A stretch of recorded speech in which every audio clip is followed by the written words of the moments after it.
வணக்கம். எடப்பாடி பழனிசாமியை விட டிடிவி தினகரன் மேலே அதிக கோபத்தில் சசிகலா இருக்கிறாங்க அப்படின்னு சொல்கிறாங்க. ஏன்னு கேட்டிங்கன்னா, டிடிவி தினகரன் இந்த அளவுக்கு கட்சியில் வளர்த்து விட்டதே சசிகலா தான். அவங்களுக்கு அரசியல் செல்வாக்கை உருவாக்குனதும் சசிகலா தான். ஆனால் இப்படிப்பட்ட ஒரு சூழ்நிலையில் சசிகலாவுக்கு சொந்த அக்கா பையனை இப்படி இவ்வளோ பெரிய துரோகத்தை பண்ணுறாரு அப்படிங்கிற மாதிரி தான் இருக்குது. இவர் டிடிவி தினகரன் எடப்பாடி பழனிசாமியை ஆதரிக்கலை அப்படின்னா கண்டிப்பாக அவங்க புது கட்சி ஆரம்பிச்சிருக்க மாட்டாங்க, அரசியலுக்குள்ளே வரேன்னு சொல்லி வந்திருக்க மாட்டாங்க. சின்னம் பொதுக்கூட்டம்லாம் போட்டு எடப்பாடி பழனிசாமியை இவ்வளோ தூரம் எனக்கு என்னென்ன டார்ச்சர் பண்ணார் அப்படிங்கிற விஷயத்தெல்லாம் சொல்லியிருக்க மாட்டாங்க. இந்த விஷயம் எல்லாமே டிடிவி தினகரனுக்கு நல்லா தெரியும். சிறைச்சாலையில் வச்சு தன்னை கொல்ல போகிறாரு எடப்பாடி பழனிசாமி அப்படிங்கிற விஷயத்தை டிடிவி தினகரன் சொல்லாமல் இருந்திருப்பாங்களா? சொல்லியிருப்பாங்க. ஆனால் எல்லாமே தெரிஞ்ச பிறகு டிடிவி தினகரன் போய் எப்படி எடப்பாடி பழனிசாமியை ஆதரிக்கலாம் அப்படிங்கிற ஒரு கேள்வி தான். ஏன்னா ஒரு நன்றி இருக்கணுமா வேணாமா அப்படிங்கிறது தான். 99லேருந்து பெரியகுள நாடாளுமன்ற தேர்தலில் இவரை போட்டி போட்டு ஜெயிக்க வச்சாங்க. அப்போ ஒன்றிய செயலாளரோ ஒரு இதாகவோ தான் ஓபிஎஸ் இருந்தார். 99லே இவர் டிடிவி தினகரனும் ரொம்ப சின்ன வயசுலேயே ஜெயிக்க வச்சாங்க. ஜெயிக்க வச்சு அதுக்கப்புறமா 2004 அதே தொகுதியில் நிற்க வச்சும்போது பார்த்திங்கன்னா அவருக்கு தோத்துட்டார். ஆனால் தேனியை பொறுத்த வரைக்கும் அதிமுக அப்படிங்கிற ஒரு கோட்டை தான் இருக்கும். அதனால தான் டிடிவி தினகரன் தேனியிலே போட்டி போடுறதுக்கு அதிகமாக விரும்பார். கடந்த நாடாளுமன்ற தேர்தலில் கூட தேனியில் தான் அவர் போட்டி போட்டார். ஆனால் தங்கத்தமிழ் செல்வன்ட்ட தோற்று போயிட்டார். அதிமுக டெபாசிட்டை இழந்துருச்சுன்னு வச்சுக்கோங்க. அதிமுக கோட்டையாக இருந்தது அவ்வளோ தூரம் மாறி போயிடுச்சு. ஆனால் இப்போ பார்த்திங்கன்னா இப்போது அவர் திரும்பவும் எடப்பாடி பழனிசாமியோட ஒரு கூட்டணி அப்படிங்கிற ஒரு விஷயத்தை வச்சாங்க. இதுதான் சசிகலாவுக்கு பிடிக்கவே இல்லை. நம்மளால் அரசியலுக்கு வந்தவர் அதிமுகவில் ஒரு முக்கியமான பங்கு கொடுத்தோம். அது இல்லாமல் நம்ம சிறைக்கு போகும்போது துணை பொதுச் செயலாளர் அப்படிங்கிற ஒரு பதவியை கொடுத்தோம். நாடாளுமன்ற சிறைச்சாலையில் இருக்கும்போதே 2019 நாடாளுமன்ற தேர்தலில் போட்டி போடணும்னு சொல்லிட்டு கிட்டத்தட்ட ஒரு 1500 கோடி ரூபா பணத்தை கொடுத்துருந்தோம். பணத்தை வாங்கிக்கிட்டு அவர் ஜெயிக்கிறேன் அப்படின்னு சொல்லிட்டு இந்த பணத்தை எல்லாத்தையுமே ஆட்டையை போட்டு போயிட்டாரு அப்படிங்கிற ஒரு கோபம் அவருக்கு அதிகமாக இருந்தது சசிகலாவுக்கு. இவ்வளோ விஷயம் தெரிஞ்ச பிறகு எப்படி பாஜகவே அழுத்தம் கொடுக்கட்டுமே, பாஜக அவர் நிர்பந்தப்படுத்தட்டும், அழுத்தம் கொடுத்துக்கட்டும், என்ன வேணாலும் பண்ணட்டும், எப்படி எடப்பாடி பழனிசாமியை போய் ஆதரிக்கலாம்? சசிகலாவை கொல்ல முயற்சி பண்ணார், தொடர்ந்து டார்ச்சர் கொடுத்தாரு, எவ்வளவு டார்ச்சர் கொடுத்தாரு. சிறையிலேருந்து வரும்போதே பார்த்திங்கன்னா அவங்கள கைது பண்ணணும் அப்படிங்கிற ஒரு ஏற்பாடெல்லாம் எடப்பாடி பழனிசாமி பண்ணி வச்சுருந்தார். ஆனால் அவங்க காரு மாதிரி வேறு காரில் அதிமுக கொடியோடு வந்திருந்தாங்க. அவங்க காரில் வரல. அதனால் கைது பண்ண முடியல. அது இல்லாமல் கும்பல் அதெல்லாம் டிடிவி தினகரன் தான் ஏற்பாடு பண்ணார். பெரிய அளவில் கும்பல் கைது பண்ணியிருந்தாங்க அப்படின்னா கண்டிப்பாக அது மிகப்பெரிய ஒரு பிரச்சனை ஆகிடும். ஜெயலலிதா சமாதிக்கு போக முடியாமல் பராமரிப்பு வேலைன்னு சொல்லி அப்படியே கவர் பண்ணிட்டாரு. போயஸ் கார்டனுக்கும் போக முடியாத ஒரு சூழ்நிலையை உருவாக்கி வச்சு இப்போ இன்றைக்கி தீபா போய் உட்காந்துருக்கு. தீபா என்னைக்காவது ஜெயலலிதா உயிரோடு இருந்தபோது போய் பார்த்துருக்குறாங்களா? இந்த இதெல்லாம் எடப்பாடி வேலை தான்.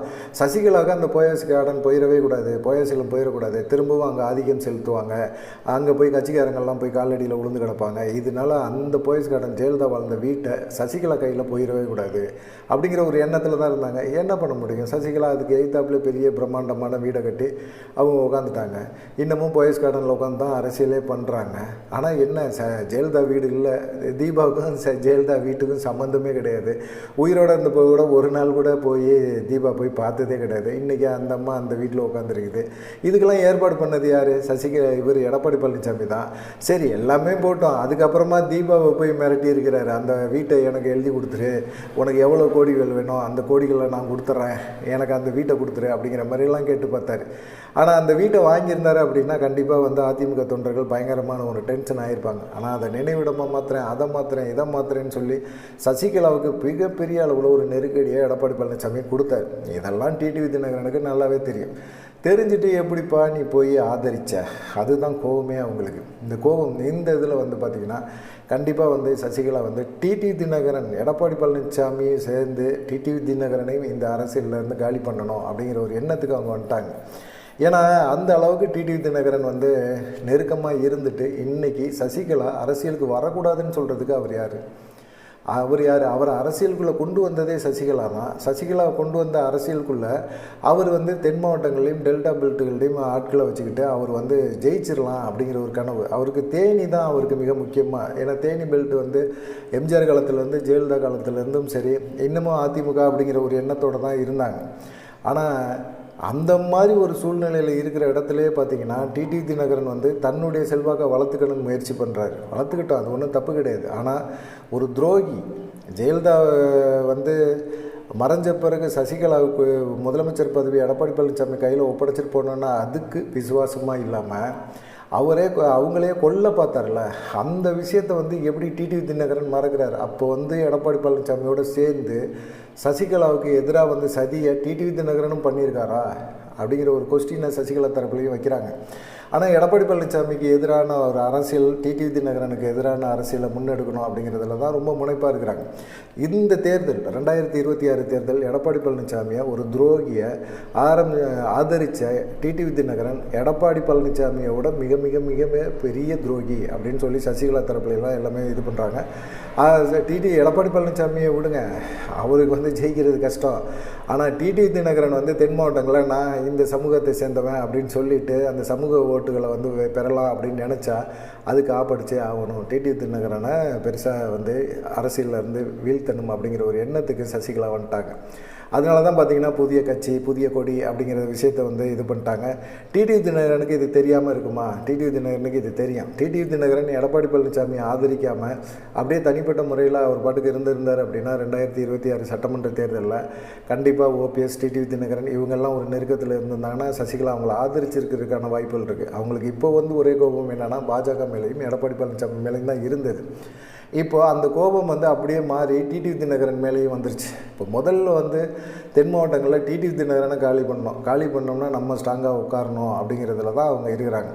அதனால தான் வந்து பார்த்திங்கன்னா அந்த சமுதாய ஓட்டுகள் டிடிவி தினகரனுக்கு போயிடக்கூடாது அப்படிங்கிறதுனால தான் பொதுக்கூட்டம் கமுதியில் நடந்தது. அந்த கமுதியில் நடந்த அந்த பொதுக்கூட்டத்தில் எடப்பாடி பழனிசாமி எவ்வளோ துரோகம் பண்ணார், அவ்வளோ துரோகத்தையும் தாண்டி நான் வந்திருக்கிறேன், அவ்வளோ என்னை வந்து பெங்களூர் சிறையில் இருந்து சென்னை சிறைக்கு மாற்றிருந்தாங்க அப்படின்னா கண்டிப்பாக என்னை கொண்டு இருப்பாங்க, நான் வெறும் பிணமாக தான் வெளியே வந்திருப்பேன், அந்தளவுக்கு வந்து பெங்களூர் சிறையில் இருக்கிற வரைக்கும் மென்டல் டார்ச்சர் கொடுத்தாங்க அப்படிங்கிற ஒரு கோபம் வந்து சசிகலாவுக்கு இருந்துக்கிட்டே இருக்குது. அந்த கோபத்தின் வெளிப்பாடு தான் இப்போ புது கட்சி புது இது டிடிவி தினகரன் எப்படியாவது எடப்பாடி பழனிசாமியை முதலமைச்சராக்கணும்னு சொல்கிறார்ல, நினைக்கிறார்ல, அந்த நினைப்பே காலி பண்ணணும்.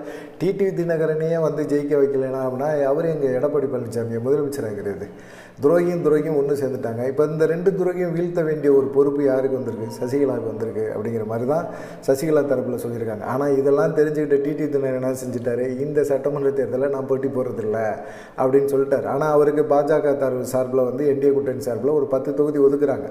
10 தொகுதியில் அவர் வேட்பாளரை தான் நிறுத்துவார் அப்படின்னு பார்த்தீங்கன்னா அவருடைய மனைவியை நிறுத்துறதுக்கு, அனுராதாவை நிறுத்துறதுக்கு வாய்ப்புகள் அதிகமாக இருக்குது அப்படின்னு சொல்கிறாங்க. அதனால் வந்து அந்த தொகுதிகளில் ஆண்டிப்பட்டி தொகுதியோ இல்லை வேறு தொகுதியிலையோ அவங்க போட்டி போடலாம் அப்படின்னு நினைக்கிறாங்க. குறிப்பாக ஆண்டிப்பட்டி தொகுதியை கவர் பண்ணி வச்சுருக்கிறாங்க. அங்கே ஒரு பங்களா பிடிச்சி அங்கே தங்கி அங்கே களப்பணிலாம் ஆட்டிகிட்டு இருக்காங்கன்னு வச்சுக்கோங்களேன். டிடிவி தினகரனோட மனைவி அனுராதா தான் போட்டி போட போகிறாங்க ஆண்டிப்பட்டியில் அப்படின்னு சொல்லிட்டு.